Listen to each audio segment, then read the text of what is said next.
ఇంటి నిర్మాణం కోసము ఎప్పుడైనా కానీ స్థలము బాగున్నది, బాగుండాలి అన్నది ఎట్లా అంటే సమచతురస్రంగా ఉండాలి లేదా దీర్ఘచతురస్రంగా ఉండాలి. సమచతురస్రం అంటే పర్ఫెక్ట్ స్క్వేర్.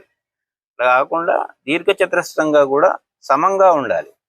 ఉన్నప్పుడు మీకు ఆ స్థలము ఇంటి నిర్మాణానికి చాలా బాగుంటుంది.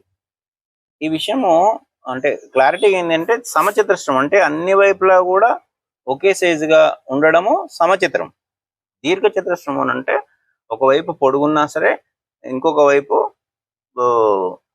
ఒకేలాగా ఎక్కడ కూడా మూలలు పెరగకుండా, ఎక్కువ కాకుండా తక్కువ కాకుండా సమంగా ఉండడం దీర్ఘచతురస్రం అయినా సరే. కానీ అటువంటి స్థలాలు మీ ఇంటి నిర్మాణానికి చాలా అద్భుతంగా ఉంటాయి.